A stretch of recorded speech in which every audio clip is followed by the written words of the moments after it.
think it's time we ask ourselves if we still know the freedoms that were intended for us by the Founding Fathers. They seem to be in full-scale retreat from spending cuts and are talking about raising people's taxes again. And I have only one thing to say to the tax increasers. Go ahead, make my day. If we lose freedom here, there's no place to escape to. This is the last stand on earth. Those who would trade our freedom for security have embarked on this downward course. Whether we believe in our capacity for self-government or whether we abandon the American Revolution and confess that a little intellectual elite in a far distant capital can plan our lives for us better than we can plan them ourselves. Conduit News Radio with Paul Harrell is on now. Hello, ladies and gentlemen. Happy Tax Day to everybody out there.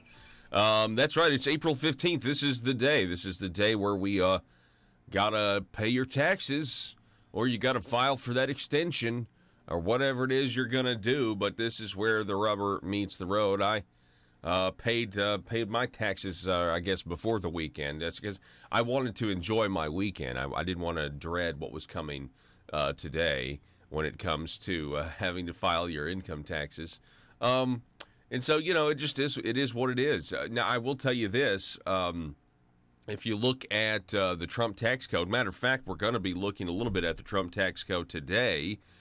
Coming up at 7:33 on the program, going to introduce you to a man by the name of Clark Kendall. He is the author of a book, Middle Class Millionaire, Surprisingly Simple Strategies to Grow and Enjoy Your Wealth. But specifically, we're going to be talking about what President Trump has done to the tax code, or what those tax cuts were all about. So you certainly want to stay tuned for that. And of course, we are broadcasting right now across the state of Arkansas, as well as up at Facebook.com/Conduit News and YouTube. If you are just joining us, good morning. I have not had my first sip of coffee yet. It's actually brewing in the other room right now, so I'm going to get to that here in just a moment. But where do we want to begin today? Obviously, on Friday, we had the explosive news that Senator Jeremy Hutchinson was indicted again. This time, he was indicted because of alleged bribery, alleged, embezzlement of a company that's essentially funded by taxpayer dollars by being a Medicaid provider, preferred family health care. And that's why this is such a big deal. I think this is actually probably more broad than we even know yet, because right now we have at least 3 states. We have actors in at least 3 states that we know about. We have all of the politicians that have been bribed by this company from Missouri, all the politicians in Arkansas. People are going to jail. And then you have the first guy to crack, if you will, is that crack. That's the term that I think Roby Brock used in summarizing the response of the indictment by Jeremy Hutchinson's attorney, that they're trying to get him to crack. Well, if he were to crack, I wonder what he would say. Then you have the first guy to crack up in New Jersey. So we have Missouri, we have Arkansas, we have New Jersey. And what is, at this point, unrelated, you did have a guy go to jail in Florida a couple of weeks ago, was sentenced for like a $1.3 billion Medicaid scam. So when you start getting these multiple states involved, you're talking about taxpayer money. You're talking about the taxes that we're paying. Happy Tax Day. The taxes that we've got to all pay today, or that are all due today. It's going to a non-profit company that's there to contract with the state of Arkansas, and it just so happens we're also using that money to bribe politicians to continue to give them more taxpayer money and shore up and give them more contracts. I think there's a lot of people that have a problem with that, not to mention the fact that it's illegal. The telephone number, 870-275-9799. Happy Monday to everybody out there. We're really thrilled that you're with us. We've got some interesting news going on in Northeast Arkansas. Senator John Cooper has been sued by Mr. Chad Neal. Chad Neal is a former candidate for John's Senate seat. But we're going to tell you about that. There was an article in the Jonesboro Sun about it. I've actually read over the lawsuit, and it is interesting. The allegations here are that Senator John Cooper, Republican, has been using the Bureau of Legislative Research and the official seal of the Arkansas Senate on letterhead to harass Chad Neal and his business, Tiger Corrections. We're gonna read some of the lawsuit here in just a moment. Also, this article, so you want to stay tuned for that. That's going to be very, very interesting. So we have. Oh, by the way, speaking of John Cooper, tomorrow on the program we'll be talking with State Representative Dan Sullivan, who, according to Michael Wickline tweeted this, and I heard rumors of it as well. Dan Sullivan is going to primary John Cooper for that seat. I guess we'll be in the middle of a primary. Primary will be over this time next year. So, so everything's really interesting right now, especially that the legislative session is over. We'll talk more about that. We'll talk more about sanctuary cities as well, because let's just start right there, because everybody's talking about sanctuary cities, and it's clearly got an Arkansas connection, right? Because right before the legislative session ended, practically speaking, we have this controversy, which it shouldn't have been controversial at all.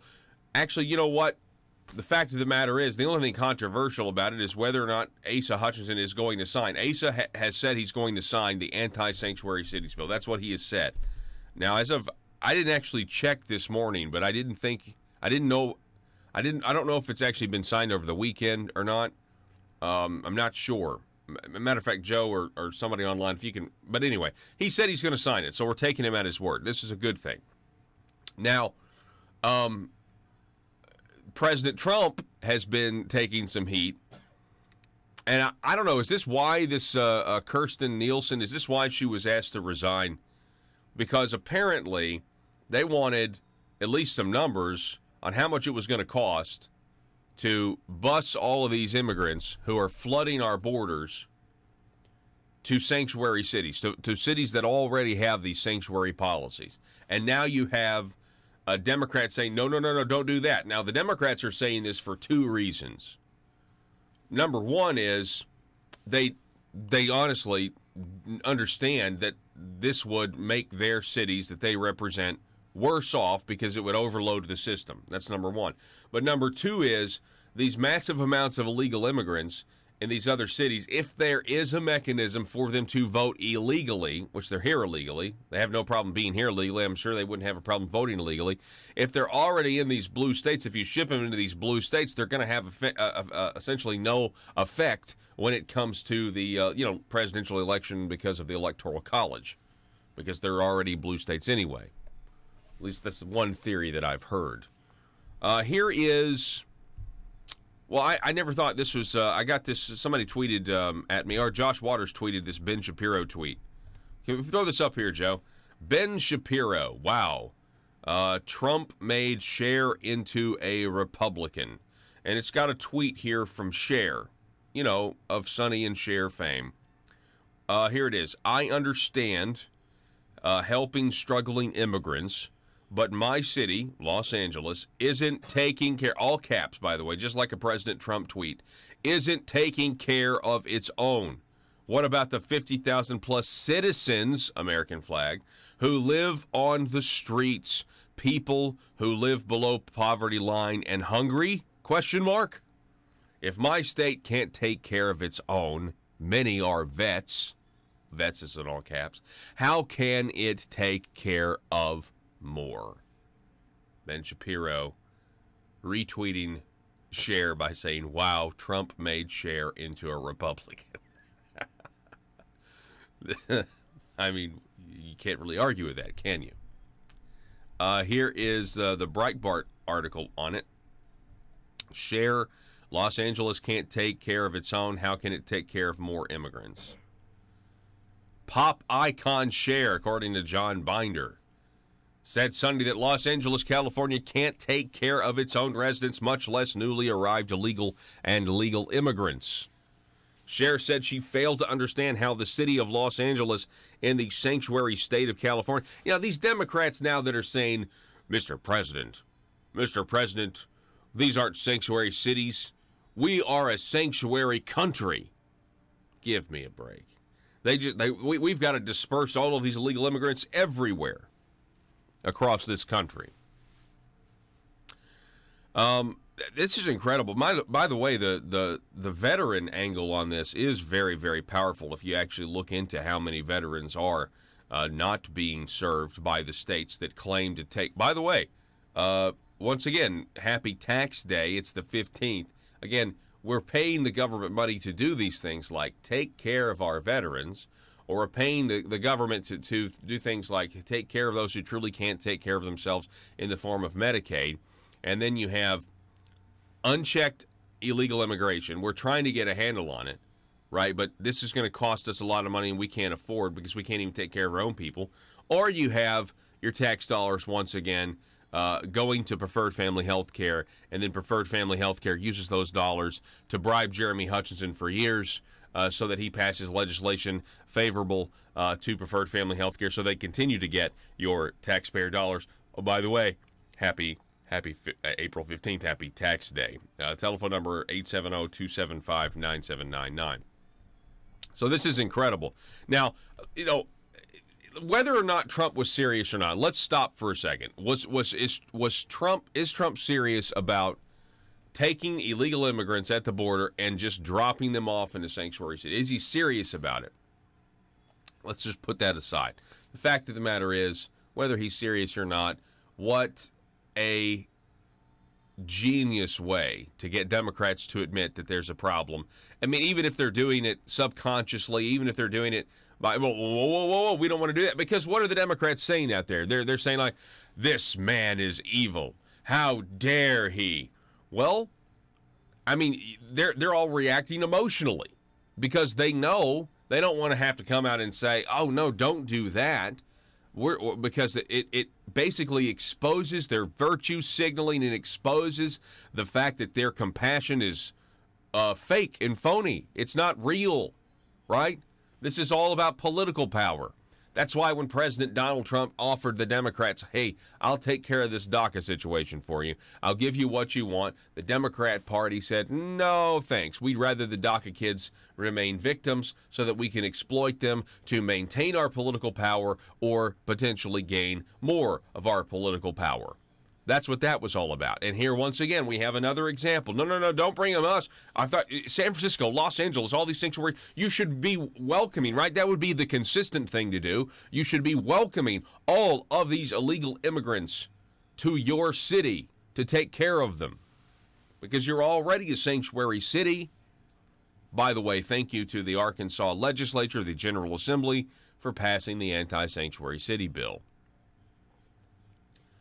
It's a huge deal. Really and truly, again, I think it's going to end up being the sanctuary city thing. I think it's going to end up being like Ronald Reagan with the air traffic controllers. I've said this several times at this point, but, you wait and see. Eventually, it's going to get to a point where you will have to defund these cities of any federal dollars, much like the state law is designed here in Arkansas to defund cities of state dollars if you enact policies that are deemed to be sanctuary, encouraging, or really just not complying with federal immigration laws when the federal government's trying to, do their job and trying to figure out who's here illegally and that sort of thing.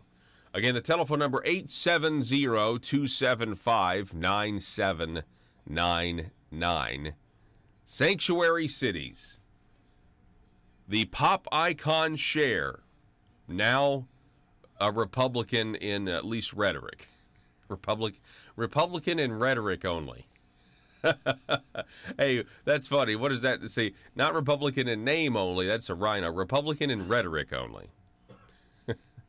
We're going to take a break and a reset here. Don't go anywhere. We're going to be back here in just a moment. We're going to check some of our Facebook comments, and then we're going to get into some more news of the day. Remember ethics? Speaking of Jeremy Hutchinson, this was in the paper. It was actually a widely shared tweet, the Arkansas Democrat Gazette, about the potential ethics legislation that we were supposed to get but didn't. Well, we got some of it, but we didn't get all of it. We'll tell you about that as well. Don't go anywhere. You're listening to Conduit News Radio. I'm Paul Harrell. Thank you for starting the beginning of your week with us here at the intersection of conservative ideas and reality. Back in just a moment.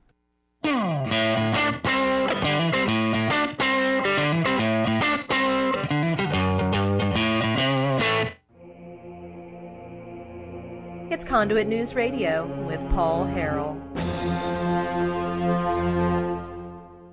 Welcome back to the program. We've got Congressman Rick Crawford on the line.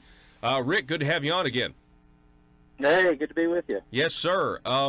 So a lot of stuff seems to have happened over in Washington, D.C. today. I mean, I saw where Devin Nunes is now making criminal referrals to the Department of Justice. What can you tell us about that?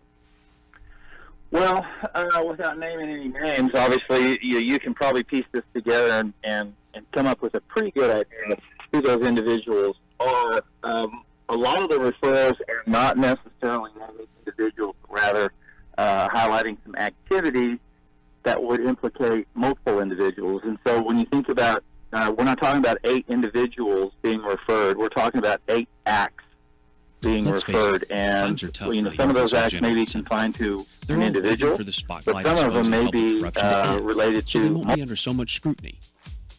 And during this time, what if you're a legislator and you need money? What if you're slapped with a huge expense? What if your check for consultant services is late this month? Or maybe you just need extra cash now until payday. When that happens, you can't wait.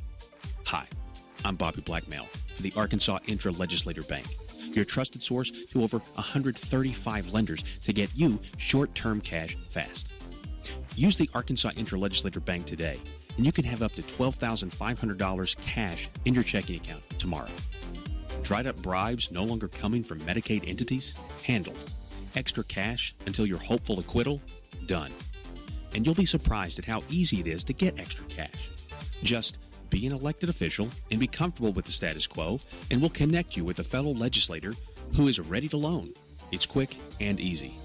And don't worry if you can't make the payments, because the Arkansas Intra-Legislator Bank is designed to help you get through these tough economic times. There are other ways you can pay off your debt, like by voting the way the establishment wants, or by rewarding some with committee chairmanships. So forget about overdraft fees and the spirit of covetousness that sometimes overwhelms the best of lawmakers. Just remember, the Arkansas Intra-Legislator Bank for short-term cash between colleagues when you need it fast. Some transactions have long-term consequences. Paul Harrell, parody.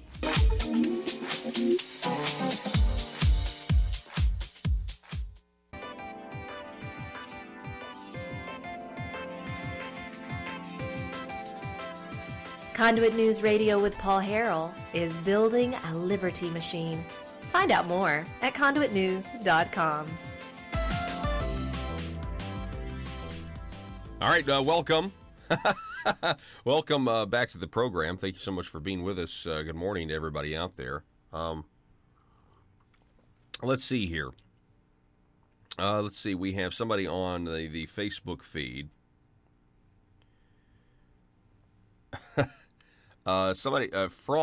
Fronda writing, good morning. Got my tax check ready to mail today, and I'm getting ready to go to work so I can do it all over again.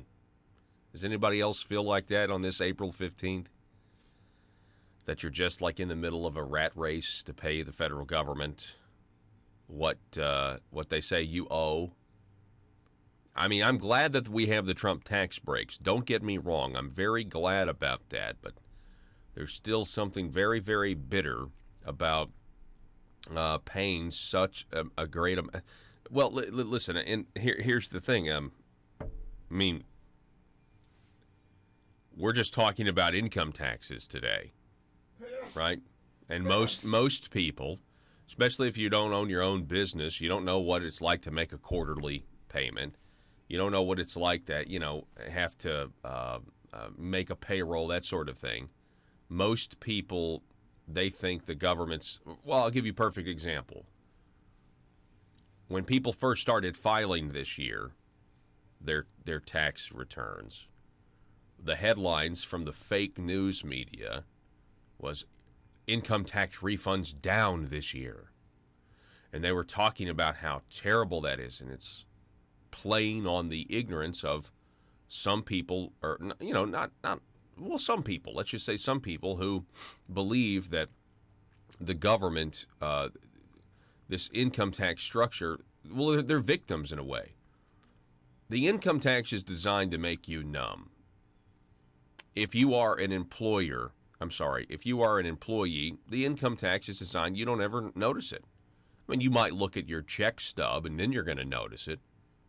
But for most people, this is what you made this week. This is the reality. Practically, you get to feed your family on this amount every week or every 2 weeks or whatever. And that's all that you see. And so you become numb. You don't really realize how much of your labor the government, Uncle Sam, just took from you. And then on tax day, or after you file your income taxes, you've overpaid the government. And so they give you money back. But if you don't understand that you've just given them an interest-free loan for the last 365 days, and you overpaid, here's your money back to you, and then you're grateful. I mean, it's like Stockholm Syndrome. Oh, thank goodness I got this refund. That they're giving me this money that they shouldn't have taken from me in the first place. Oh, I love it. And then when somebody actually lowers your tax burden and means that you've got more money in your pocket from week to week, the mainstream media comes and they say, oh my gosh, income tax refunds are lower than expected. Well, that's because you've been paying less money to the government. Unbelievable. That psychologically, this is where we are in terms of the relationship between citizen and government, or citizen and overlord, or serfs and nobles, whatever you want to call it. But yeah, involuntary servitude, Roger on Facebook writing. Dennis, tax slaves extraordinaire. Interesting comment. Tax slave extraordinaire. Listen, I mean, a lot of people are feeling this today. Okay, and we're just talking about income taxes today. We're not talking about how Arkansas, for example, one of the highest taxed states when it comes to state and local sales tax. Okay, so when you really add up the sheer number of ways that the government has found to take money from us, the people, it's nauseating. And that's why I was so adamantly opposed to the internet sales tax that the Arkansas General Assembly just passed. And they put some little, some corporate tax reform bones in there. And the media said, corporate tax reform bill signed. No, it was internet sales tax bill. Listen, the only way to limit the size of government and the growth that we have seen of government is to limit the amount of money they get, period. We have income taxes. We have sales taxes. We have property taxes. We have excise. We have a federal excise tax on tires. We've got state mounting fees on tires. We've got state dismounting fees on tires. I mean, and that's just off the top of my head. It goes on and on and on and on. And on this April 15th, I think this is at least the one day where maybe the average person is going to hear about it enough in the news media. And maybe it's an opportunity for you to talk to somebody about work about, I don't know, the benefits of limited government and the pitfalls of big government. Maybe. Who knows? But I'm sick of it. And that's why this internet sales tax, they use small Main Street businesses who are going out of business because of the internet, not because of the lack of an internet sales tax. And they try to claim that giving the government more money by instituting an internet sales tax is going to somehow save Main Street businesses when it won't. People are going to continue shopping on the internet. That's why the government wants to tax the internet.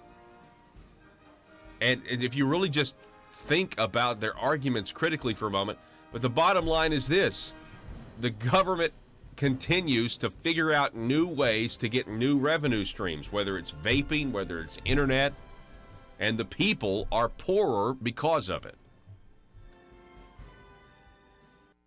Multiple individuals, and so as you're piecing this together, you could probably come up with 12 or 13 names off the top of your head, and I'll just leave that to your speculation. This is all pretty much just based on open source reporting that has been going on for the better part of 2 years, and some of the key players in this whole Russiagate thing. But so we all signed the letter in support of the criminal referrals. He is apparently has submitted that already, and you saw Attorney General Barr. He didn't know this was coming from Devin because he made these comments before the criminal referrals were submitted. But what he said was pretty telling in that he wanted to go into the origins of the investigation and find out if there was the appropriate predicate to issue warrants and to actually embed an individual in the Trump campaign. And so something went terribly wrong in this process. If there was probable cause to embed basically what we're talking about is putting a spy in the Trump campaign. If there was probable cause, why did Mueller not find it? So you see what we got going here. Mm-hmm. So the Mueller report didn't indicate anything like that, and so that means that somehow, somewhere, some information was manipulated in order to secure a warrant to go in and do this, or there was no warrant. So you see we've got some problems and some inconsistencies, and I think it's appropriate, and I'm glad to see that Attorney General Barr has come out and made this an issue because, of course, people like Adam Schiff and Eric Swalwell are falling all over themselves about this. They just can't stand it because, they're a part and parcel of the problem. And, I don't know what's going to come of this, but I can tell you this. I think it's appropriate to start asking the question about Adam Schiff's involvement simply because, we all know that political campaigns and political operatives do play a role in presidential politics. And to what end? Usually it's because they're trying to secure some sort of position in the cabinet. And so for people like Adam Schiff, there were a whole lot of folks in this country that thought Hillary Clinton was it was a foregone conclusion she's going to be the president. So I guess then the question is, what did Adam Schiff personally have to gain? Because he was heavily invested in that campaign in more ways than one. Now,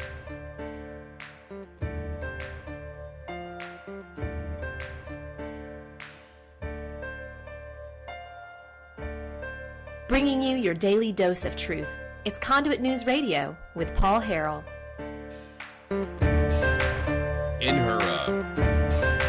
In her tweet, it's funny that Ben Shapiro and it says that Trump has made Cher a Republican. It's very funny. But I think really what the bottom line is on the issue of illegal immigration, we've gotten past, when you have people like Cher sounding like a Republican in a tweet, talking about we've got to take care of our own citizens, we just can't allow this illegal immigration to continue. You're now starting to see us cross over into just a basic understanding of common sense. When those who are on the left, and probably mostly on the left socially, when they are now saying, this doesn't make any sense economically, it doesn't make any sense from a moral perspective because we've got Americans who are suffering. Case in point, front page of Breitbart, sanctuary cities welcome illegal aliens with open arms while 38,000 American veterans remain homeless. Now, if you're a leftist, well, what did you really do? Right? You had Dan Crenshaw, Congressman Dan Crenshaw, who lost an eye over in the Middle East. And was it AOC who criticized him? Why don't you do something about terrorism or something? I mean, just the left is just complete. By the way, you have these Alexandria Ocasio-Cortez is essentially in control of the Democrat Party today, from what I can tell. And I don't really care. You know, there are people trying to. I think it's a good thing personally, because I think people are, realizing. But they're saying things like, Nancy, get control of your caucus. They're saying things like, Nancy Pelosi's not in control. I think she is. This are people forgetting that we're talking about Nancy Pelosi here? It's not as if Nancy Pelosi is some bastion of common sense and intelligence, or you know what I mean? Nancy Pelosi is Nancy Pelosi, right? She doesn't make sense half the time anyway. If you say anything, at least Alexandria Ocasio-Cortez can communicate. Half the time, I don't even know. I mean, she's communicating stupid ideas, but half the time, I don't even know what Nancy Pelosi's saying, right? You talk about you talk about using the 25th Amendment on the President of the United States. If she were in office, you really could use the 25th Amendment. Remember when she was talking about? Remember when Nancy Pelosi had some sort of euphoric experience talking about the Word? It was the Word, and she's talking about the Bible. And she said, "The Word comes to us in the Word." Remember that? And you're just like, "What are you talking about, lady?" By the way, you're not supposed to be able to call women ladies anymore. Well, you can, but you can't say it the way I just said it, like lady. You can't say it like that. It'll trigger somebody at some point. Then you can't do anything, and you can't exist in public life after that. Trump's re-election campaign has raised $30 million in the first quarter. That's got to be good. What else do we have here? Oh my goodness, Tiger Woods. Something else that's gonna we have to make everything political, don't we? So Tiger Woods was playing golf with President Trump recently. So this is going to drive the left absolutely nuts. After an 11-year drought, Tiger Woods is back, ladies and gentlemen, and I just have to say it's been a long time coming. I was under the impression that anytime I'm kind of when it comes to watching sports, sometimes I just get a little superstitious, and I'm a huge fan of golf, right? I'm a huge fan of tennis, huge fan of golf. I love the fact that America is so competitive on the golf side. I'm very upset that American men's tennis, for example, has not been competitive internationally for a very long time, and that's something that really bugs me. But so I'm a huge fan of golf, but yeah, I think everybody kind of wanted Tiger to be able to come back to redeem himself after everything that he did that was terrible, and here's this guy. He just continues to try, and I think America they love a redemption story. They love an underdog story, and Tiger certainly has been an underdog for the last 11 years. And all of a sudden he wins, and he played good too. He played good after all these back surgeries and knee surgeries, and it was just a thrill to watch, And it was the Masters, which is probably my top 5 sporting event, every year. The sporting event. I love the Masters. I look forward to it every year. I want to go someday. Hashtag State Representative Charlotte Douglas. Hashtag Know Your Price. Only the insiders are going to get that one. Know your price. Anyway, so the Masters was really good to watch. But here's something that goes unreported about the Masters. Okay, so Tiger Woods, he's got all these injuries. He's got, he's finally healthy. He's finally playing good. He's doing the little things. His short game is much better.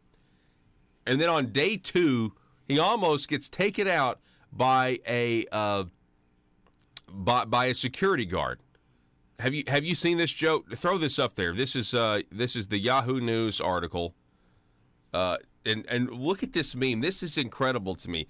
Why the Yahoo News saying, why didn't CBS show a replay of Tiger Woods getting run over by a security guard. Do you see this? And he was asked like a million questions, like, are you sure? Look at this. Here it comes. And this guy just trips, and he just takes Tiger Woods out. And then Tiger's limping, and he's, he... And everybody literally, the oxygen, when you saw this, the oxygen just got sucked out of every... I mean, look at that. And the guy who's had multiple knee surgeries, and it looks like he comes up with a limp. He comes up lame. Well, it almost looks like it was intentional in a way. I mean, what? Can you imagine? Can you imagine if you were just like this giant Tiger Woods fan, and then this had actually done damage to Tiger to where he would have, gone on to lose? My goodness. The most memorable moment of the first 3 rounds of the Masters was this guy, this security guard, showing the world how completely uncoordinated he is. Look at this. Here I come, and whoop! Oh! I just took out Tiger Woods and ruined. Potentially.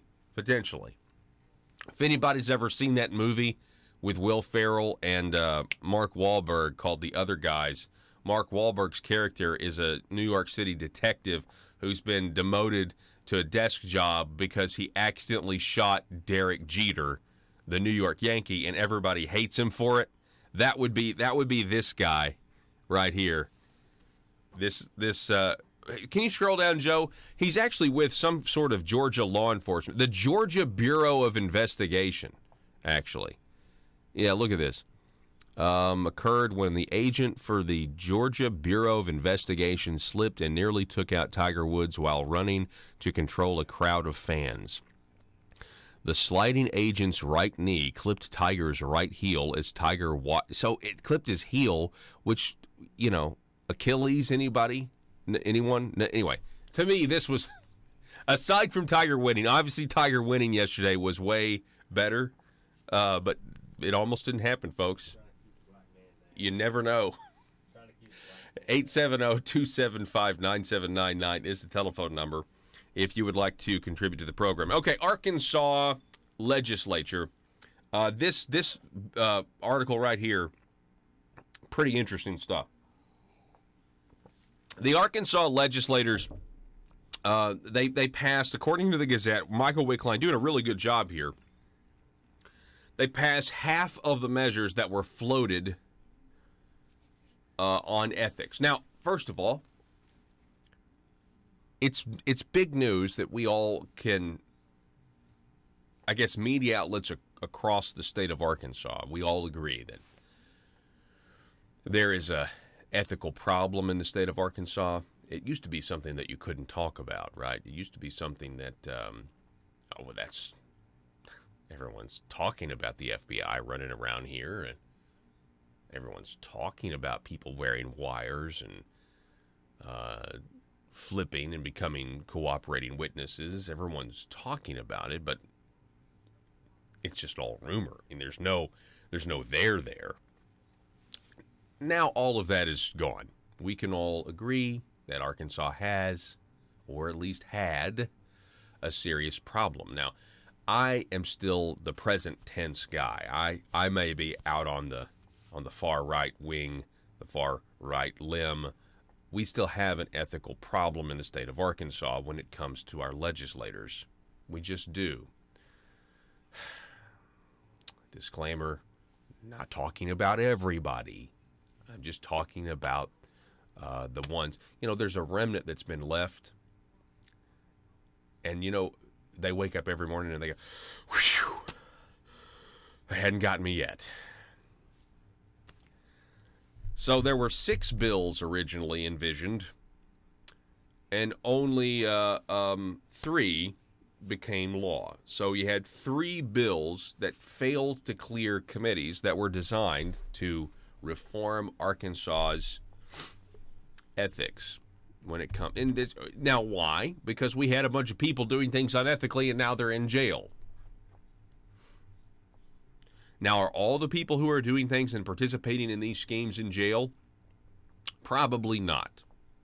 Well, I mean, Jeremy Hutchinson isn't in jail yet. He's fighting the charges. What's going to happen if Jeremy Hutchinson quote, cracks, end quote. More on that at 7:05, by the way. But what's going to happen if Jeremy Hutchinson were to crack? That's a good question. That's a good question. It really just depends on how broad this does it go up any higher? Is Jeremy Hutchinson the highest that this goes? A lot of people are wondering. So Michael Wickline here says that the Arkansas General Assembly, the 92nd General Assembly, batted 500 on ethics legislation this year, enacting 3 of 6 bills in a package that legislative leaders from both parties signaled support for more than 2 months ago. Now, again, why did they do this? Well, because Jeremy Hutchinson was indicted the first time. So we have a nice little, can't believe I'm going to say this, Jeremy Hutchinson sandwich. So Jeremy Hutchinson is indicted the first time, and that's the bottom piece of bread. And then we have the legislative press conference and the legislative session to try to take care. And then they don't pass all the bills. They don't pass the other bills that weren't even filed, the ones that would have actually limited what attorneys can do if they're legislators. Medicaid disclosure wasn't filed. So you have all of that nonsense. And then we sandwich that with another Jeremy Hutchinson indictment. So that's the way I see things. Legislative leaders released their ethics package at a news conference at the state capitol on February 4th in the aftermath of 5 former lawmakers being convicted or pleading guilty to federal crimes during the past 2.5 years. 2 former lawmakers face federal charges. Again, Michael Wickline, Arkansas Democrat Gazette. So what are the ones they actually got passed? Okay, Act 341, which will increase from $2,000 to $3,500 the maximum fine that the Arkansas Ethics Commission can issue for an ethics violation. Okay. Now, wasn't this also the bill that enabled them to use campaign money to rent apartments?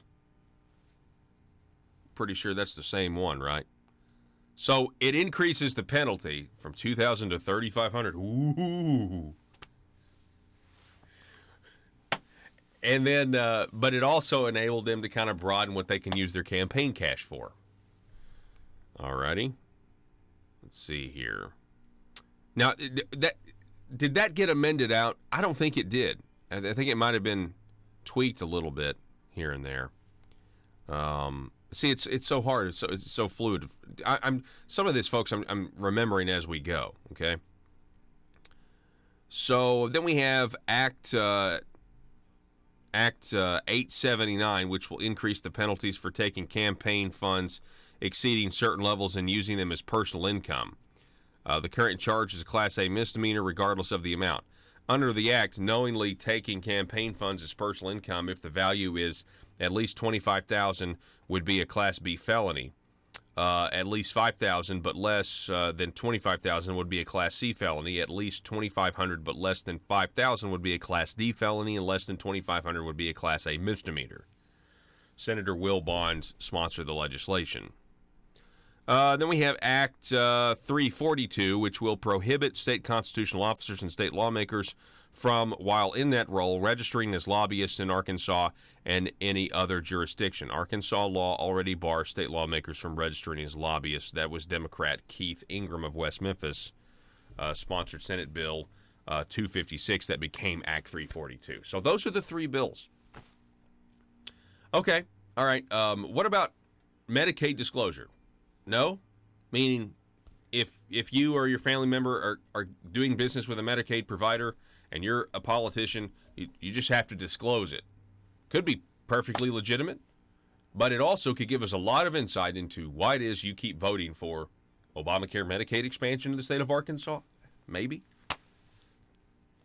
Is it just we're going to ignore the fact that Senator Jeremy Hutchinson, who's now twice indicted, is accused of being bribed $500,000 to pass favorable legislation for a Medicaid entity. And he was able to get this money because he was an attorney doing, well, he wasn't really doing any legal work, but they were just, had him on his retainer. We're just going to ignore that problem exists and happens. We're not going to have to force them to disclose this to the people.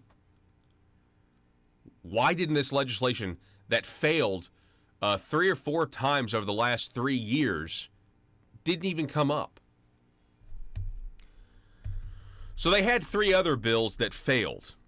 And one of the ones that was actually a good one, and I can't believe it failed, is Senate Bill 238 by Senator Mark Johnson of Little Rock, which would have required the forfeiture of retirement benefits of any state lawmaker or constitutional officer convicted of a felony arising out of abuse of public trust, abuse of office, or fraud.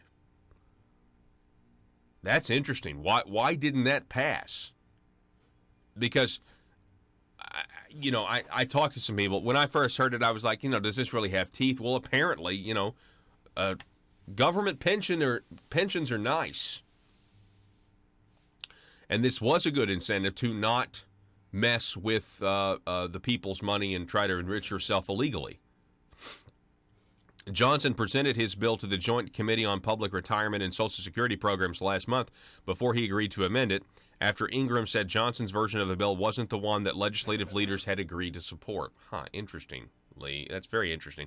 And then we had SB 259 by Senate Republican leader Bart Hester of Cave Springs, which would have barred state elected officials and members of the Citizens Commission that sets the salaries of state elected officials from having more than one political action committee. Hester said he didn't pass the bill to the Senate State Agencies and Governmental Affairs Committee, of which he is a member. I'm sorry, he didn't present the bill. I can't read.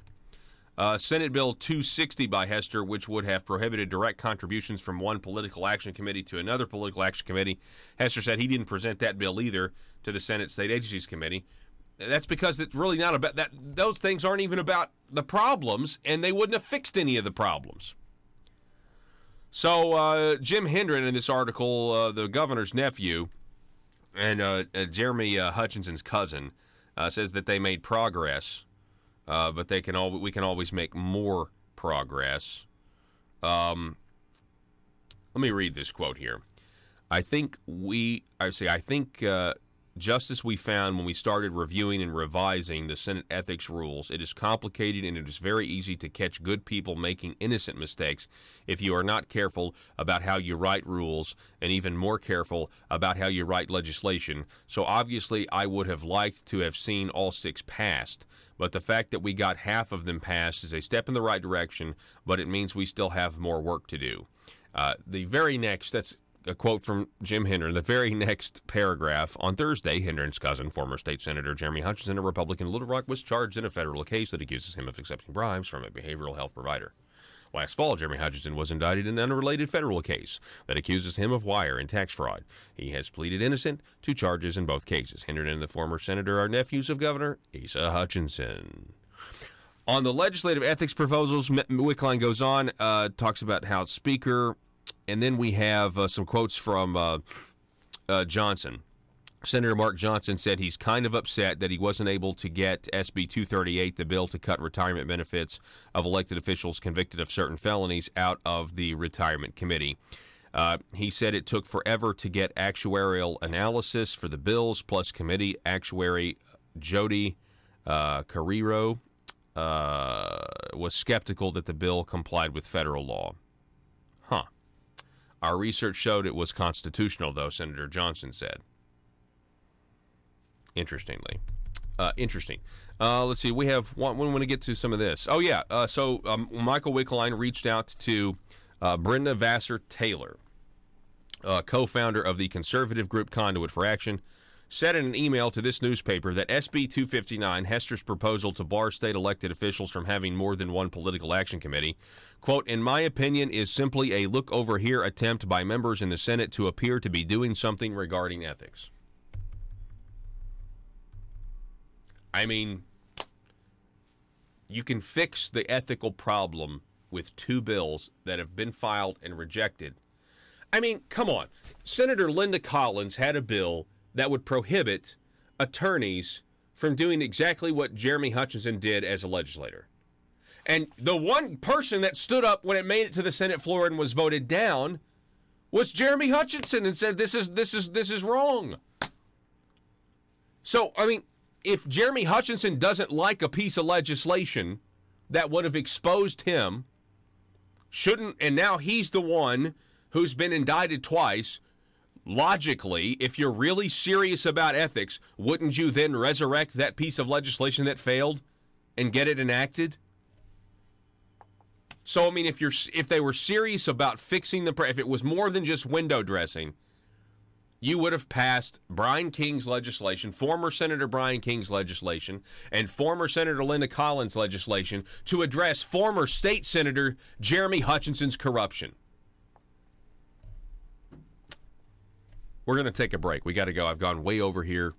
Tell me what you think. Sound off. Facebook.com/Conduit News.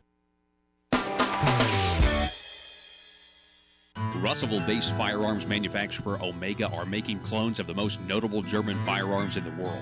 These delayed rotor-lock firearms have been and are currently used by law enforcement and military worldwide. At Omega, they manufacture their guns right here in Arkansas and produce the best reproduction in the marketplace that comes with a complete 5-year warranty. At Omega, they take firearm manufacturing seriously and offer discounts to active and retired law enforcement. Whether you're using Omega firearms to defend the public, defend your family, or for target practice, Omega has your back. For pricing, go to omega-guns.com. That's omega-guns.com.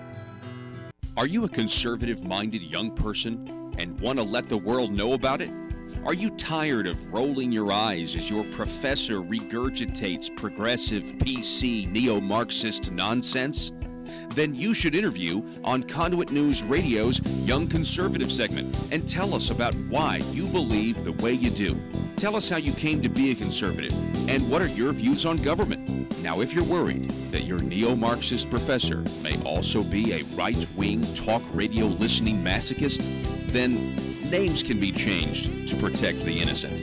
It's the Conduit News Radio Conservative Future segment. To be interviewed, call 870-275-9799. That's 870-275-9799. Now, it's okay to be heavily invested financially. I'm not suggesting that he gave money inappropriately or anything like that. But, if there's some sort of pay-to-play type of a scenario, or he was, as a ranking member on the House Intelligence Committee, he was aware that there were some shenanigans going on with this and either ignored it, or maybe even as ranking member he wasn't aware, then I would question his credentials in serving in that capacity. Yeah. So there's some questions that have to be asked of him, and I believe those questions are going to start to be asked. So you mentioned William Barr, the Attorney General. He said the word. He does believe spying occurred. He wants to find out, was it legal, was it not legal? This has sent the mainstream media into a tailspin because it completely debunks their narrative. They're saying that William Barr is now,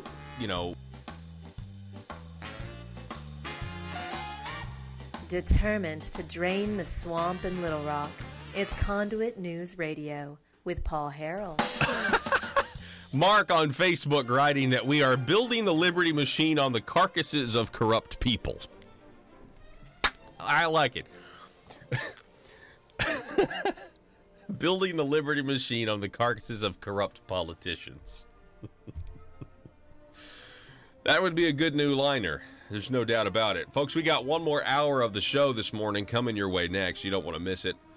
When we come back, let's talk about what happens if Senator Jeremy Hutchinson, quote, cracks. I mean, that's not my word.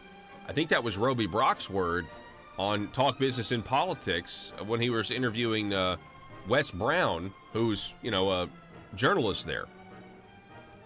There was a question about Jeremy Hutchinson. Anyway, the response was interesting. We'll get to that and much more. Happy Tax Day. It's April 15th. Back in a minute. The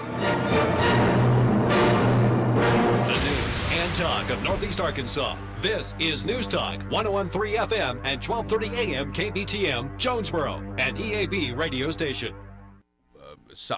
they're saying that he is parroting long debunked right-wing conspiracy theories.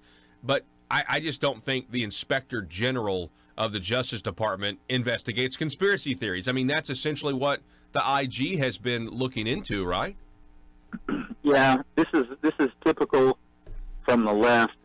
When the media and the narrative starts to change, then the panic sets in. What are we going to do to try? We've either got to find a new narrative that fits our agenda, or we've got to find some way to rationalize or justify our position. And they're really, as I said before, they're in complete disarray on this, because the reality is that this is entirely appropriate, that Attorney General Barr suggested this. And here's the other telling little piece that the American people ought to recognize, and that is the word spy. Because he said the word spy. Oh, you can't say this. Are you kidding me? The media routinely uses the term spy. They love the term spy. They refer to the CIA as America's top spy agency.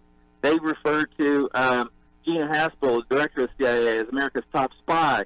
They love that term, except now they don't love it because it sounds somewhat pejorative. It sounds as though it's, oh no, this is going to make us look bad. But the fact is, it should make them look bad, because you don't embed a spy into a U.S. political campaign, let alone a presidential one, particularly when you don't have probable cause. And the probable cause would have been determined, and we'd have known about it in Mueller's report. And nothing was said about it, and nothing will be said about it, because there was no probable cause.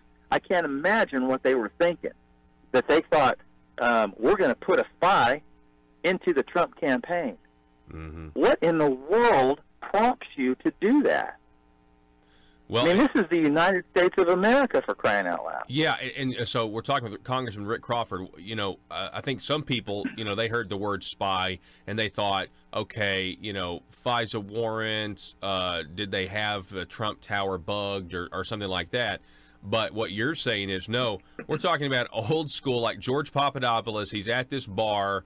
Somebody, that, I don't know, did they work for Australia? I don't really know. It's so confusing. But potentially, that's the kind of spine you're talking about, right?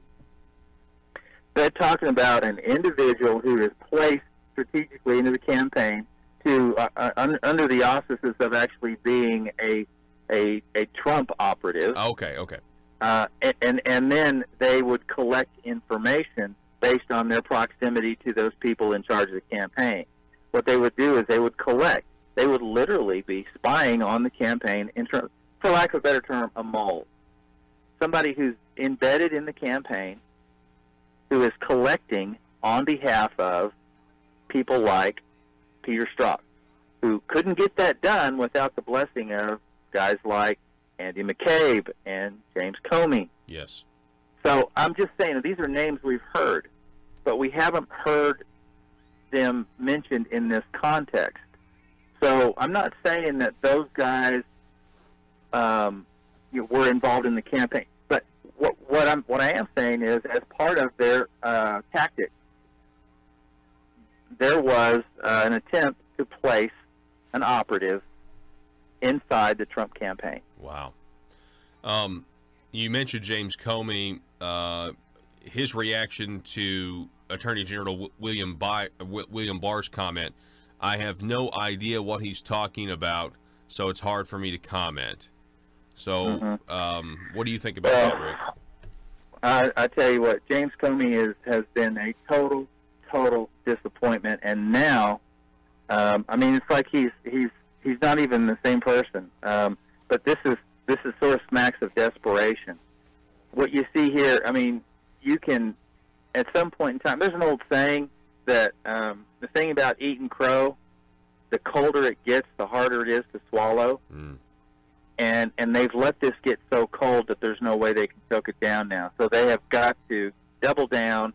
They've got to redirect. They've got to project. They've got to accuse others of doing exactly what they've done.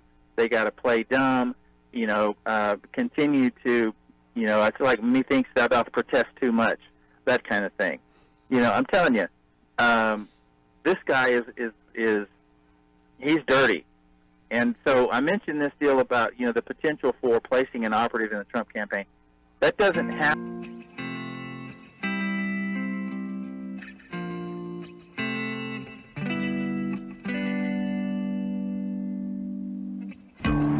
I think it's time we ask ourselves if we still know the freedoms that were intended for us by the Founding Fathers. They seem to be in full-scale retreat from spending cuts and are talking about raising people's taxes again. And I have only one thing to say to the tax increasers. Go ahead, make my day. If we lose freedom here, there's no place to escape to. This is the last stand on earth. Those who would trade our freedom for security have embarked on this downward course. Whether we believe in our capacity for self-government or whether we abandon the American Revolution and confess that a little intellectual elite in a far distant capital can plan our lives for us better than we can plan them ourselves. Conduit News Radio with Paul Harrell is on now. Here we go. Hour number 2. Welcome to the program. Thanks so much for being with us, folks. We really do appreciate it. Coming up at the bottom of this hour, because it's tax day. Yay. Yay. Appreciate your freedom, serfs. Because it's tax day, we'll be introducing you to an author, Clark Kendall. We'll be talking about what Donald Trump's done to the tax code, right? What are the 3 biggest changes for middle-class taxpayers, how to take advantage of them. The huge increase in how much money folks don't itemize can now exclude from their taxable income. The standard deduction, $12,000 to $24,000. That's a big deal. The much-hyped, super simple new tax forms are the size of a postcard. This guy, Clark Kendall, can tell you why the tax postcard won't actually be used by hardly anyone. Okay? So that'll be interesting. Well, we'll talk to him because it's tax day. We talked about tax day last hour as well. And again, I just want you to think, if anything, this may be your neighbor who's numb to the federal income tax, the state income tax that he pays because it gets drafted out of his check ever slowly, and you don't even realize it. And then the government gives you money back, and you think you've somehow made money when you've given the government an interest-free loan. Hey, you try owing the IRS money. You tell me if they're just going to let you get by without compounding interest payments. You're going to owe more and more money the more that you let it sit out there. But we give the federal government interest-free loans, and then we thank them for it, right? I mean, taxation. People say, you hear these people, taxation is theft. Well, it's legal theft, yeah, right? True taxation, in order to really understand what taxation is, you have to understand a simple and basic concept, and that is the government doesn't exist without you. The government does not exist without you working to fund it. Now, in that context, I can accept taxation. Article 1, Section 8. We give Congress the authority to do it. I'm good with it. George Washington said, government's a necessary evil. So it's not like I don't believe in any taxation, or it's not like the conservatives don't, but it's the mentality that you have. Is this the government money? No, the government has no money. It's important we realize that on this April 15th. The government has no money. We have the money, and the government takes it from us to fund itself. It's a very simple and basic concept. It's the idea that the federal government itself wouldn't exist unless the states delegated. By the way, delegate means temporarily give authority to. The Supreme Court has messed that all up. They say that when they say the word delegate means surrender, meaning the states surrendered their sovereignty to the federal government, and that is in no way. That's what the standard of jurisprudence is now, but that is in no way at all what was intended. Period.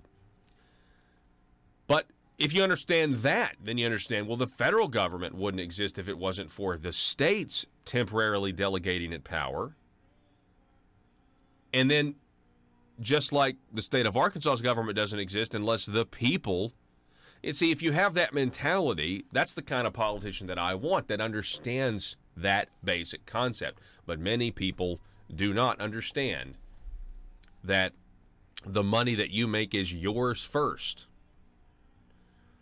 The progressive mentality is that the state is entitled to 100%, if they choose, of your earnings. And then they allow you to keep what they are 100% entitled to. They'll allow you to keep 20%, 30% of your wealth that you created with, by the sweat of your brow. That's the progressive mindset. And it is one of oppression.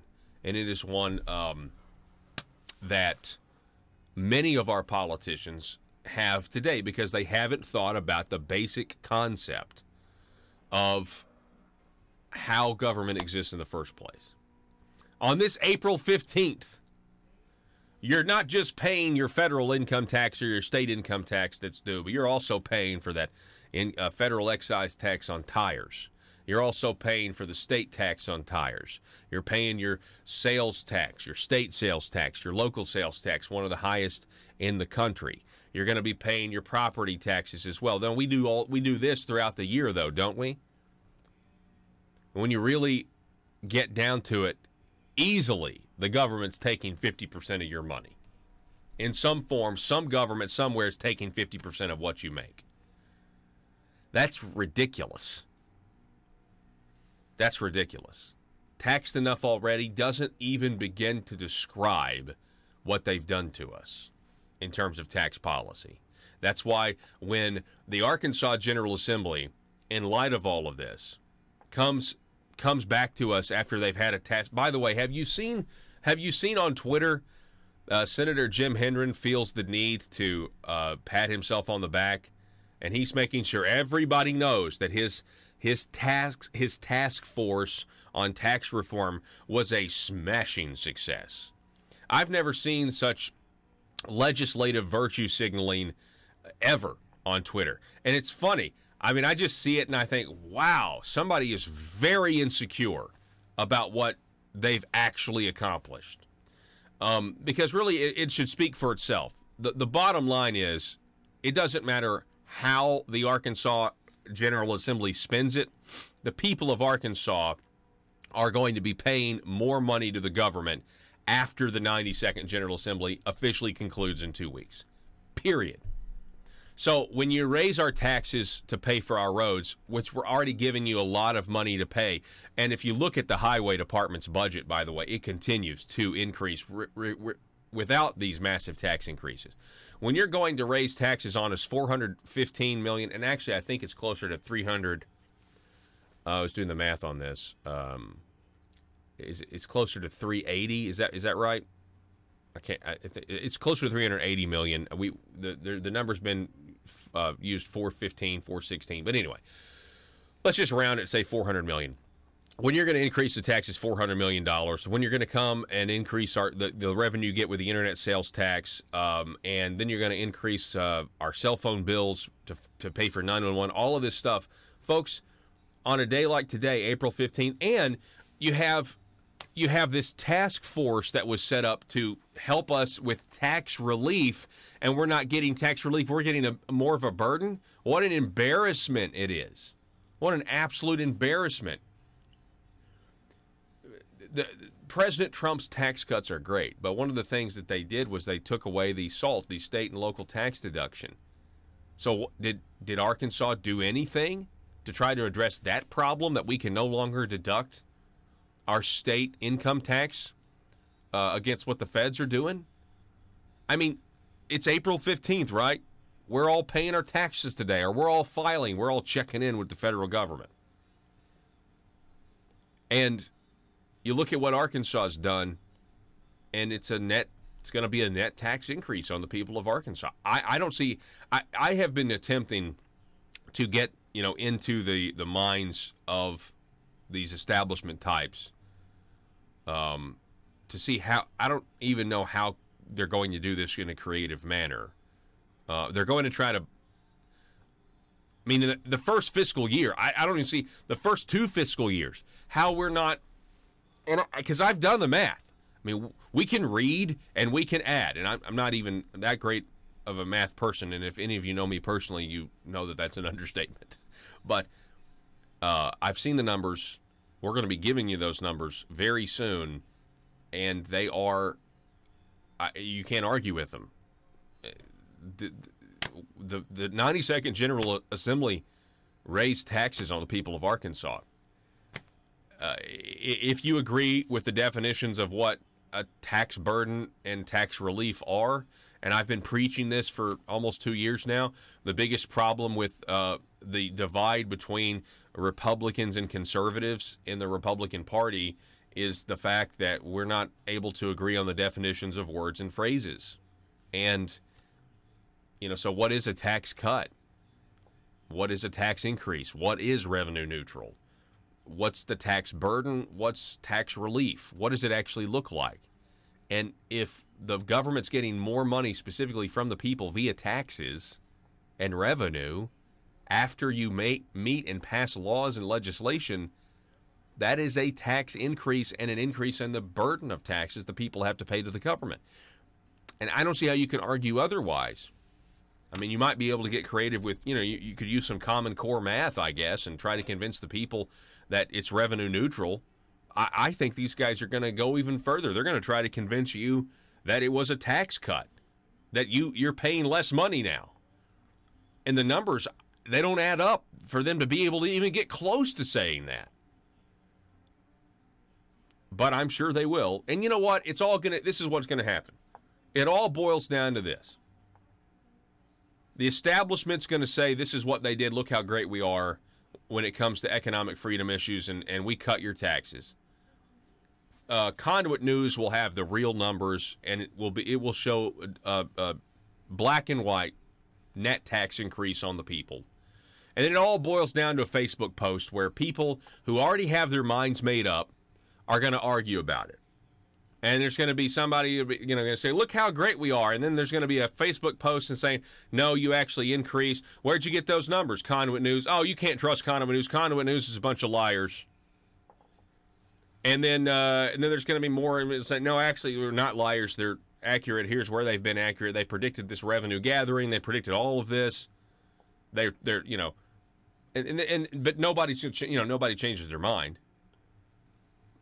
Excuse me for being pessimistic, but I mean, I can see the Facebook conversation. I'm already seeing them, by the way.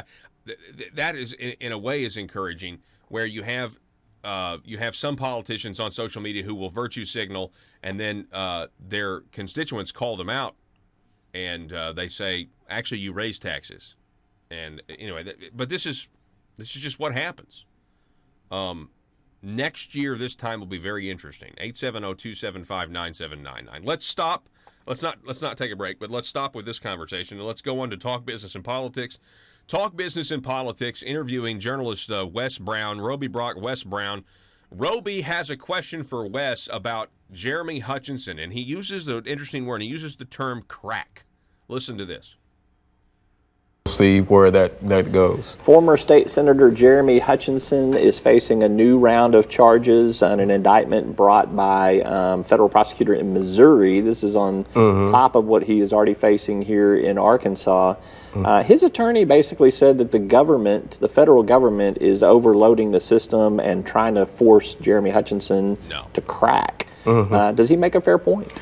Yeah, I mean, it's kind of one of those, is an issue of, is this really a double jeopardy where you are facing the same prosecution of the same issue once in two jurisdictions, one in Little Rock federal court and then one in southern Missouri federal court. And he had to, I mean, there are some legitimate issues. Some people believe that the case in Little Rock is a little bit weaker than the one up in the Ozarks of Missouri, and the nonprofit that is involved in this corruption, preferred family health care, they are based in. So I think in a lot of their former executives have been prosecuted, and I think you're going to get a better jury pool if you hold a trial up in Missouri. Right, and of course, so it's Wes Brown, writer for Talk Business and Politics, and Roby Brock there on their TV show. Double jeopardy. I think not.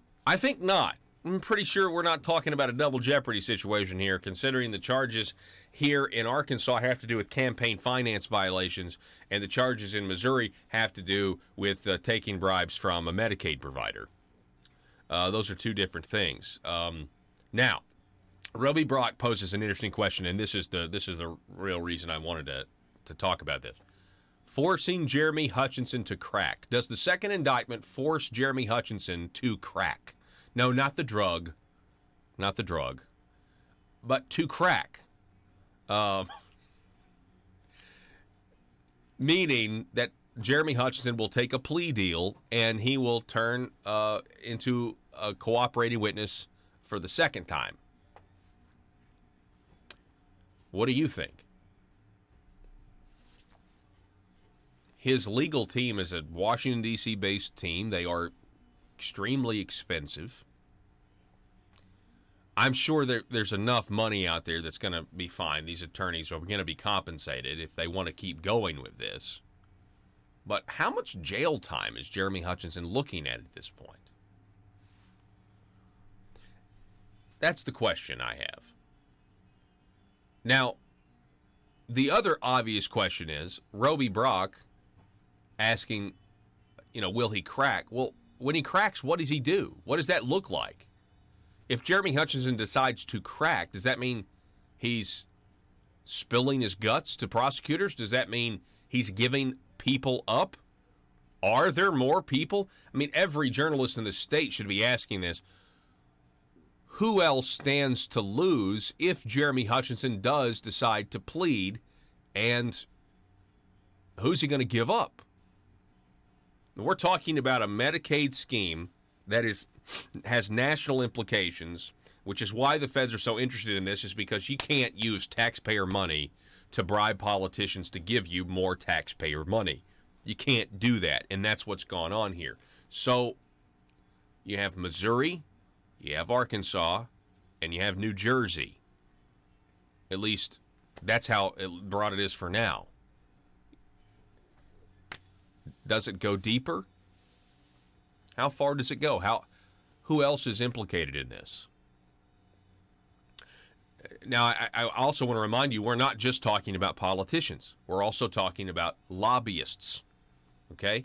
We're talking about lobbyists because we've already seen Rusty Cranford, who has pled guilty. Rusty Cranford is this lobbyist who's the key. He's the linchpin in all of this. Mike and Neal, John Woods, all of this. Preferred family health care, he was the mover and the shaker. He's also the guy that tried to hire a hitman to go kill the witness in New Jersey. So I mean, if you're contemplating murdering a man because he's cooperating with the government, what exactly are the stakes at that point? Again, every journalist in the state of Arkansas should be asking these questions. What exactly, how big does the scheme have to be if you're trying to hire a man to go murder a cooperating witness in the state of New Jersey? And, for the most part, aside from this program, we get crickets. Telephone number 870-275-9799. Don't go anywhere. Happy April 15th. Ladies and gentlemen, back in a moment. Nothing without people at the highest levels knowing about it. And we know who the players are. But this goes all the way up. And it doesn't stop at Comey. There was involvement here even higher than him that suggests that they knew what was going on, if not authorizing it, at least going, whatever you need to do. Mm-hmm. Whatever you need to do. Mm-hmm. That kind of thing. So just sort of tacit approval without necessarily, any kind of an authorization, but I'm going to look over here while you guys go do that, and I won't say anything about it. But, think about this.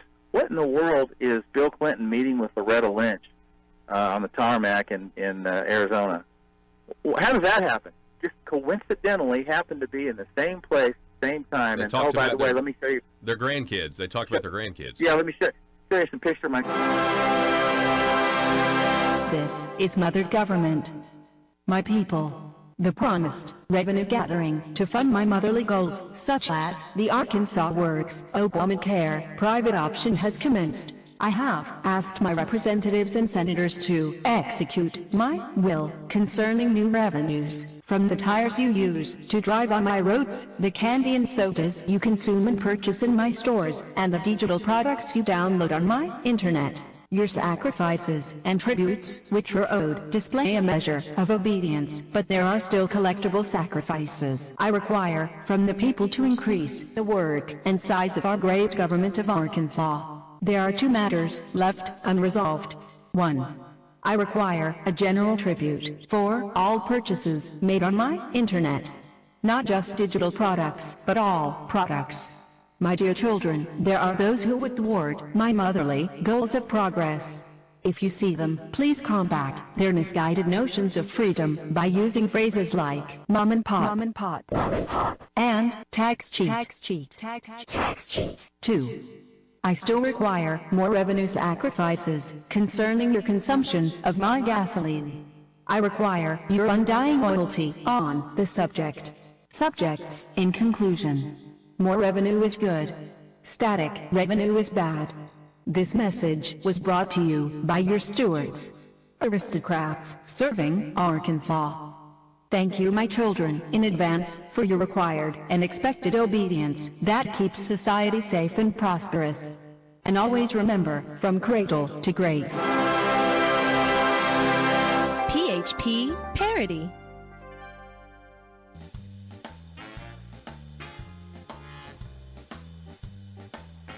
Exposing the truth and everything the Marble Palace establishment keep trying to cover up. It's Conduit News Radio with Paul Harrell.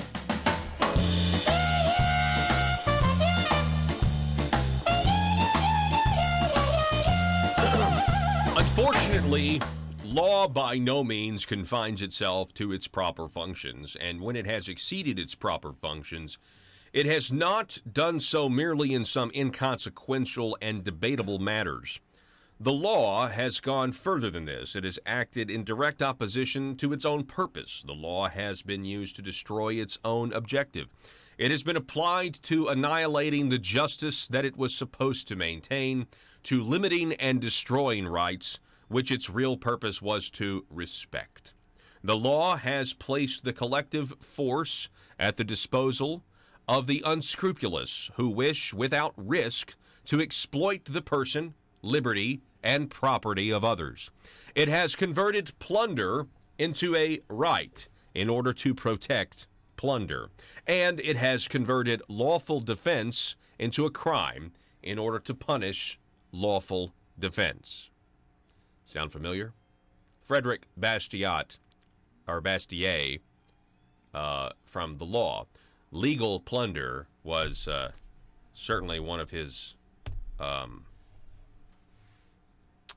think most, I would say it's probably the best part of his, in my opinion, trying to create this term, because it's certainly, we all agree plunder is wrong, but what about legal plunder? This idea, it goes with this idea that taxation is theft. His most valuable contribution is what I was trying to say. Man can live and satisfy his wants only by ceaseless labor, by the ceaseless application of his faculties to natural resources. This process is the origin of property.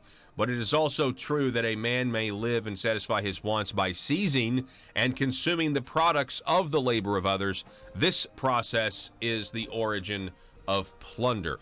Many people, not all, many people who go into public office are in the plunder business, folks, because they are not in the business of ceaseless labor or ceaseless application to his own faculties or natural resources, because his own faculties are not good enough in the free market and realm of competition. So you go into public service so that you can be in the plunder business and make up for your personal failings. Grandkids here. That's, oh, come on, man. And then, of course, the media goes, yeah, that's entirely reasonable. It's entirely reasonable if you work for CNN.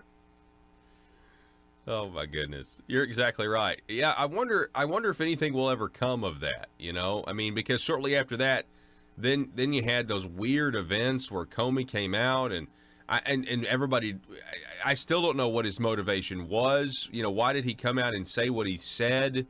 Not gross negligence, but extremely careless. But then he came out right before the election. And I think there's a lot the American people don't know. We still don't have a complete picture of all of that. Well, that was CYA is what that was. He came out there and made these statements and did these kinds of things because he wanted to make sure that, in the final analysis that, he was proactive on this. And it wasn't as though, Hillary did something bad, but she doesn't need to go to jail for it. A reasonable prosecutor wouldn't bring charges. He did not give a fulsome picture at all. He was duplicitous at best. On your show, I've told you this before. When it happened, I said, let's give him the benefit of the doubt. And I thought that was reasonable and fair to do so at that time. But since then, we've seen just what a scumbag he really is.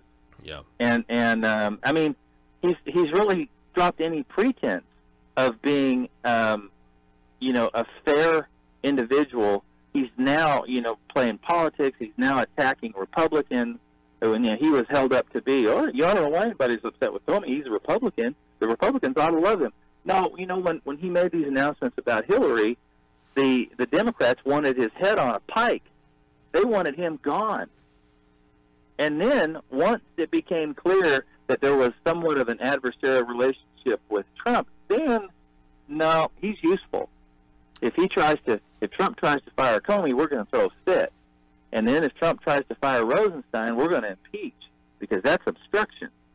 And, the truth of the matter is I'm not even sure that you can obstruct as the President of the United States. Let's keep something in mind here.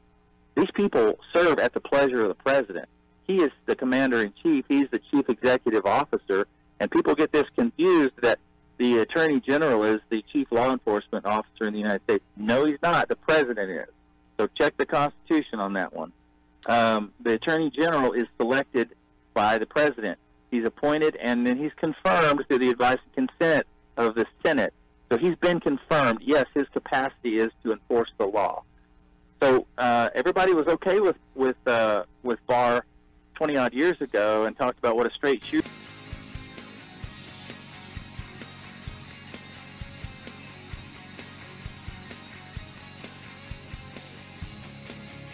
The intersection of conservative ideas and reality. Conduit News Radio with Paul Harrell. All right, folks, welcome back to the program. Thanks so much for being with us. As always, happy tax day, by the way, April 15th. Kind of been our theme of the entire program today.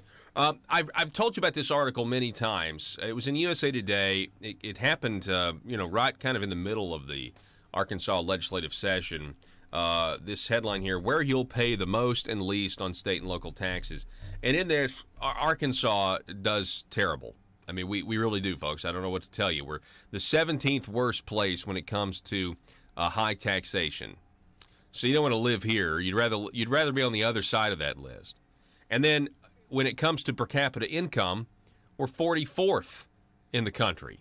So you don't want to be there when it comes to how prosperous your citizens are. So I mean, those two numbers right there are basically, even though we have switched from being a blue state to a red state, it looks really more like we're a purple state in actual deed, because we're at this point just ranking like we're some average blue state according to some of these numbers here. So still have a lot more work to do. And matter of fact, because it's tax day, I want to introduce you to the author of an upcoming book, Middle Class Millionaire, Surprisingly Simple Strategies to Grow and Enjoy Your Wealth. His name, Clark Kendall. Clark, welcome to the program this morning. Paul, I'm honored to be on your show. Thank you for having me this morning. Yes, sir. Yes, sir. Glad that you're with us. It's April 15th. We've been talking about taxes pretty much all day. But we do have some good news in that we have the Trump tax cuts. This is the first time people are realizing the Trump tax cuts, practically. So you think it's being well received? I mean, what has Donald Trump's tax plan done for the average person? Well, the tax plan has done different things for different people. If you're, we've got right now still 44% of Americans don't pay income taxes. I mean, we do have payroll tax, but as far as income tax, we still have almost half the people not paying income tax. If you make less than about $120,000, you're seeing actually a tax cut for yourselves. If you make basically $120,000 to $200,000, you're seeing a little bit actually of an increase because you're doing away with that state income tax deduction, or you're limited to only $10,000 when coupled with your real estate taxes. So it's a win for some, and it's a slight loss for others. But in all, we got to just play with the new rules and move forward. Mm-hmm. What do you think the three biggest changes are for the middle class taxpayers, and how would you recommend they take advantage of those? Well, that's a great question. As far as three changes, I think differently about doing your charitable deductions. I think because we have the standard deductions, it's $12,000 for an individual, $24,000 for a couple. If you're giving to charities, which the middle class is a generous giver to charities, you might consider bunching them together, using a donor advised fund, or if you're retired, taking what they call a qualified charitable deduction straight from your IRA account, and then you can still take the standard deductions. So those are some of the biggest things that people need to think differently in the middle class. Yeah, absolutely.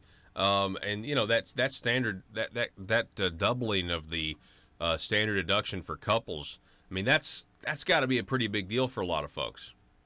Oh, it is a big deal, and also, if you one of the big things that's changed this year has been the tax credits for children, utilizing the tax credit instead of a tax deduction. That's a huge advantage that individuals need to be taking advantage of. Mm-hmm. What about? Let's talk about this postcard. I mean, I've done my taxes already. There was no postcard. What are your thoughts on this new simple postcard? I think it's actually, quite frankly, I think it's crazy. First of all, I wouldn't want to put my tax ID number. You talk about security just being mailed through, through the U.S. mail. And secondly, Americans spend more time planning their summer vacation than planning their retirement. And I think what really differentiates the middle class for the middle class millionaires is the millionaires have a heart. They care about others, and they make a decision to save, for their children's college education through a 529, or they save for a spouse so that they can enjoy retirement. So I think people need to spend a little more time than just filling out a postcard and mailing their taxes in. Let's talk about your book, Middle Class Millionaire. What made you want to write this, Ken or Clark? Well, that's fine. Clark Kent is almost like Superman. Yeah. I get confused many a times. So that's great. No, I've been an investment advisor for 30 years, and it's a great job because I can look at life backwards. And I think what we do have, I see more and more kind of hardworking teachers, policemen, and firemen, who basically set a little bit of money aside. They start early, and we have many of them, middle class, who have $1 million, $2 million of investable assets. And this is a book on how to, but it's also, I share stories about how people approach your life in different means and manners. And, I had a guy who worked for AT&T. He recently passed away, but he goes, Clark, I don't understand. I never made more than $40,000 a year working for AT&T, yet I receive $100,000 a year in dividends. And it's just that long-term compounding effect that can make a difference in people's lives, and it gives them options. And I think that's the beauty of this book. With finances, you have options to do different things that you don't have if you don't have money set aside. So it's not out yet, is it, Clark? It's not out. You can pre-order it on Amazon. Middle Class Millionaire: Simple Strategies to Grow and Enjoy Your Wealth. Nice. All right, so let's talk about the state and local deduction. Back on the Trump tax cuts. So you've got states like Maryland and California. They could be paying a lot more in their taxes, and quite frankly, states like Arkansas too. We've got very, very high income taxes here, respectively. Compared to our other states that touch our borders. What are your thoughts on this SALT deduction no longer existing? Well, I think it puts a real problem on the states, because there are states like Texas and Florida that have, South Dakota, that have no state income taxes. And I actually, with the internet, you can call Bill Jones's office and be transferred to Bill Jones, who works in a different state. So I think states need to kind of rethink how they're taxing individuals, and they'll probably eventually, if I could guess out 20 years, they're going to change from an income tax revenue source to basically user tax. I think we'll see property taxes go up and user taxes go up into the future. So I think our state legislators need to be thinking, 10 and 15 years from now, as far as how these changes are going to affect individuals and their behavior. What is the gig economy? Can you define that for us and tell us, if you are kind of self-employed, how the Trump tax cuts work out in your favor? Well, there are certain industries, and I think we could give a whole dissertation on this, but to change individuals from an S corporation or sole proprietor to a C corporation, and then basically they jump down to the 21% tax bracket. But this is really something not to try to do on April 15th, because you really need to talk to an accountant and attorney, because there are some long-term implications, not just a few months, but few years going out. So, but I do think if you're in certain industries, you need to go and really look at whether or not it makes sense to change your tax structure moving forward. Okay, so when it comes to being self-employed, and if you're in one of these, if you have an LLC or something like that, I mean, correct me if I'm wrong, Clark, but I was pretty sure that Trump had an actual business, like a business tax cut in there as well. Is that right? That's correct. You go the S corporation, sole corporations, it passes on to the individual return, but for certain industries you can change to a C corporation, where it has a lower tax bracket. Wow. As I said, there are some strict criteria that you really need to talk to an attorney and accountant before trying to do that. Well, folks, Clark Kendall is the name. He's the author of the upcoming book, Middle Class Millionaire: Surprisingly Simple Strategies to Grow and Enjoy Your Wealth. Clark, I really appreciate you spending some time with us this morning, and as we celebrate this tax day, April 15th. Great, Paul. Honored to be on your show. Thank you for having me. All right. Thank you, sir, very much. We appreciate it. Folks, it's April 15th, and everybody, get ready to pony up if you haven't already. I signed my checks. Yes, checks. Well, because, you got quarterlies due, too. See, here's the thing. I mean, if you are, if you do own your own business or your own LLC or whatever, then you realize you can get hit double whammy, right? You can get hit on April 15th if you do owe anything, and then April 15th, though, is also when your first quarter of 2019 is due. So you can get hit again. Anyway, it's certainly puts things into perspective. Certainly when you have like state senators who apparently have been, getting bonuses via taxpayer dollars being laundered through Medicaid companies, it's kind of a sour pill to swallow when you write those checks to the government. It really is. We're going to take a break, going to reset here. I'm going to tell you about a lawsuit that was filed against a Republican state senator when we come back. Don't go anywhere.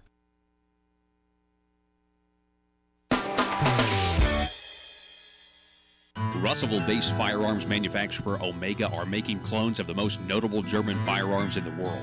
These delayed rotor-lock firearms have been and are currently used by law enforcement and military worldwide. At Omega, they manufacture their guns right here in Arkansas and produce the best reproduction in the marketplace that comes with a complete 5-year warranty. At Omega, they take firearm manufacturing seriously and offer discounts to active and retired law enforcement. Whether you're using Omega firearms to defend the public, defend your family, or for target practice, Omega has your back. For pricing, go to omega-guns.com. That's omega-guns.com. Are you a conservative-minded young person and want to let the world know about it? Are you tired of rolling your eyes as your professor regurgitates progressive, PC, neo-Marxist nonsense? Then you should interview on Conduit News Radio's Young Conservative segment and tell us about why you believe the way you do. Tell us how you came to be a conservative and what are your views on government. Now, if you're worried that your neo-Marxist professor may also be a right-wing talk radio listening masochist, then names can be changed to protect the innocent. It's the Conduit News Radio Conservative Future segment. To be interviewed, call 870-275-9799. That's 870-275-9799. If you're like me, you believe that small business is the heart of Arkansas's economic engine, and it should be viewed that way by the politicians in Little Rock. Conduit for Commerce also believes, like you and I believe, policies that achieve less regulation and lower taxation help small business in Arkansas thrive. Other policies like small, constitutionally consistent government and reducing citizen dependency on government keeps it from growing and expanding its influence on our daily lives. Conduit for Commerce works every day to educate the general public and legislators on these important priorities in the name of Arkansas small business. By the way, contributions to Conduit for Commerce are tax deductible. Log on now to conduitforcommerce.org and click on Contact Us on the right side of the page. That's conduitforcommerce.org. Go there now and learn the facts on protecting small business in Arkansas.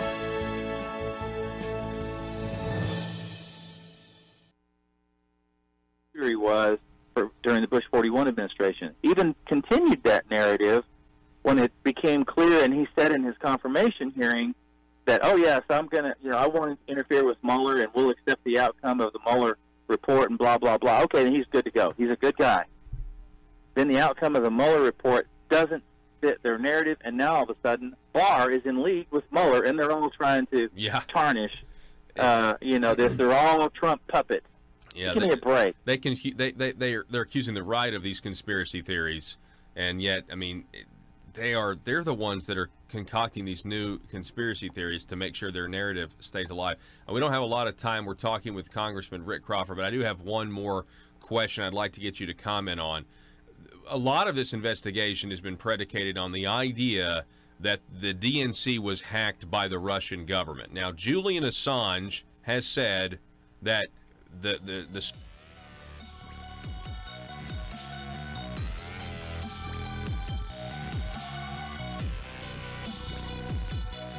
Need your daily news fix? Don't forget to tune in to Conduit News Radio with Paul Harrell.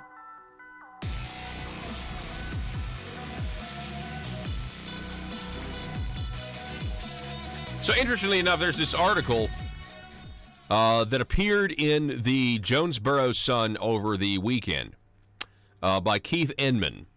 The headline, Political Rival, you don't have this, Joe, don't worry about it for a second, but we do have a copy of the lawsuit. Political Rival Sues State Senator Cooper. In this article, we find out that a lawsuit has accused State Senator John Cooper of using his office to smear his and his company's reputation. Chad Neal, who is the owner of Tiger Services of Jonesboro, which is, I believe they do things like commissary services in terms of like meals for prisons and other things like that. I think maybe ATMs and that sort of thing. Accuses Cooper of abuse of process, interference with contractual relationship or business expectancy, and defamation. The Craighead County Circuit Court complaint was filed on Neal's behalf by Jonesboro attorney Benton Smith, T. Benton Smith.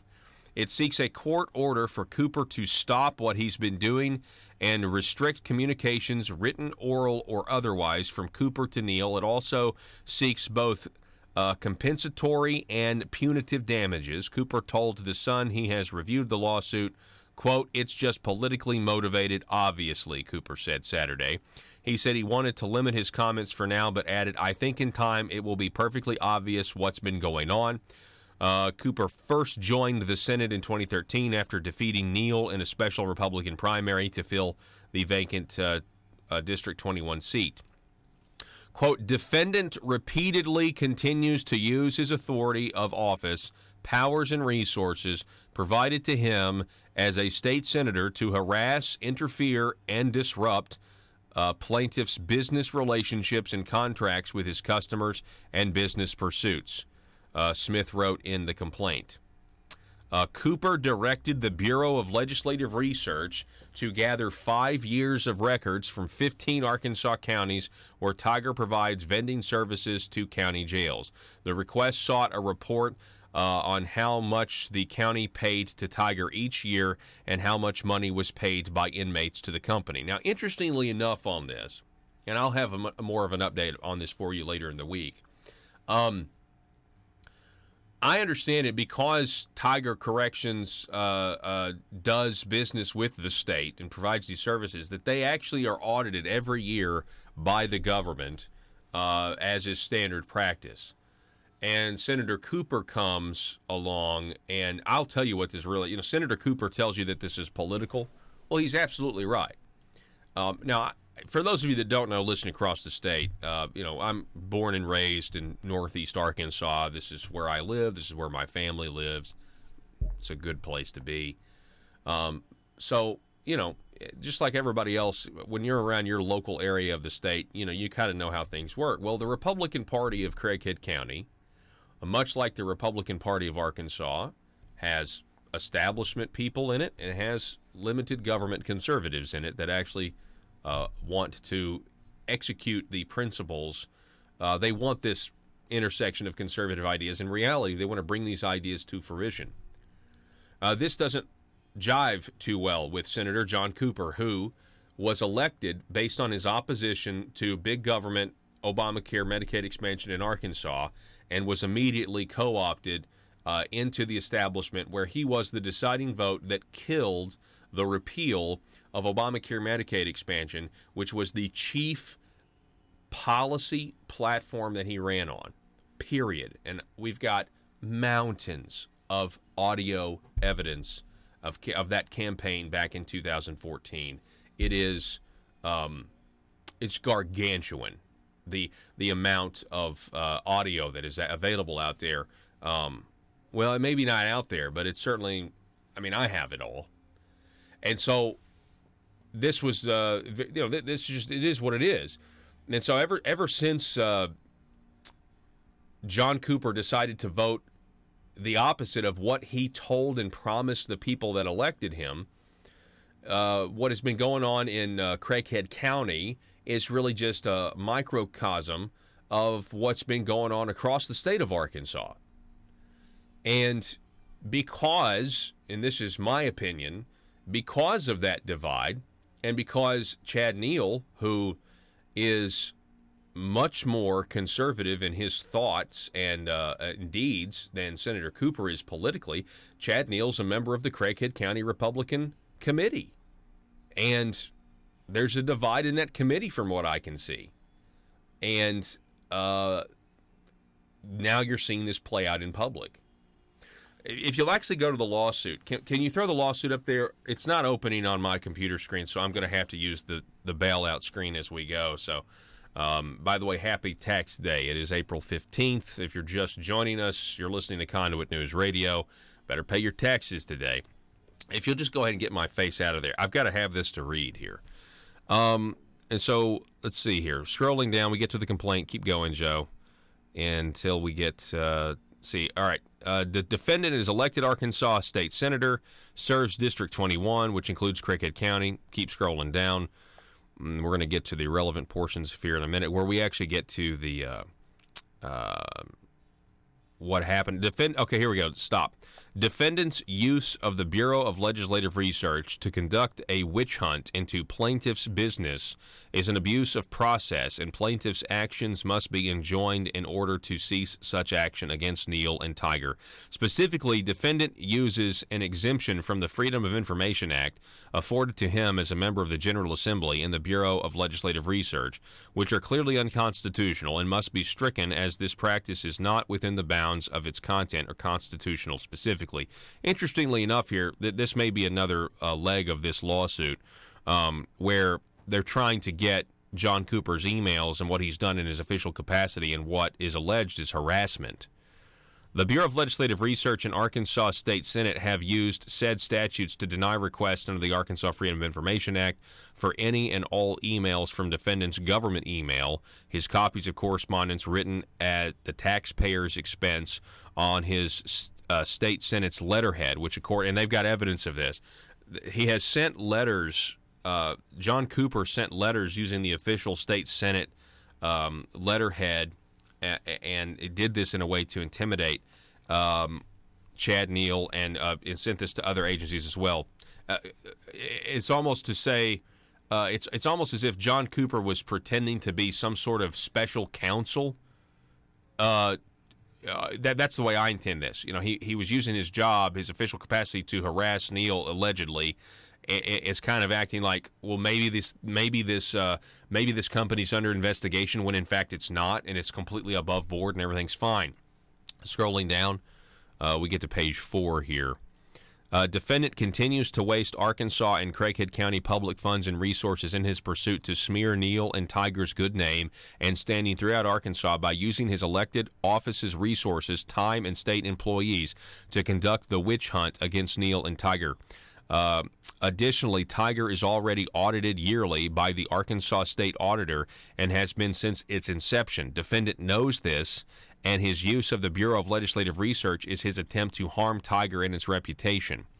Defendant's acts as set forth above, which are repeated and re-alleged as if fully stated here, which have set in motion certain legal precedents, directed at plaintiff. Okay, here we go. Defendant willfully used the protections afforded to him as a sitting state senator in a manner not proper in the regular conduct of the proceeding. Can we scroll down a little bit more here? Let's get to the next page. Yeah. Okay. So scrolling back up to page 6, if you can, because I know we read most of. Or I'm sorry. Up. I'm sorry. Page 3. Then. Is that where we were on page 3? Okay, go up to page 2. I wanted to get this part in here. Okay, here we go. Yeah, I want to get to the harass, interfere, and disrupt, play this business relationship. Scroll up. Let me get to this full page here. Okay. Defendant is elected Arkansas State Senator. Defendant repeatedly continues to use his authority, office, powers, and resources provided to him as a state senator to harass, interfere, and disrupt plaintiff's business relationships and contracts with his customers and business pursuits. Specifically, defendant has requested and directed the Bureau of Legislative Research to gather 5 years of records from 15 Arkansas counties which Tiger has valid contractual relationships and business expectancies. Said request only identify Tiger and no other businesses which have similar relationships with the counties. Again, this is done to try to harm the business relationships that he has and try to act like, from what I can tell, Senator Cooper is presenting these inquiries trying to get the county governments to be suspicious of Tiger commissary services.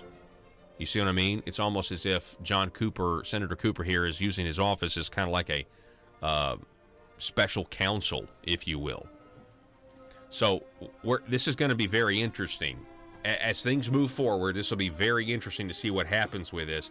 This has played out sort of, you had glimpses of this in the public because John Cooper, I think, was involved.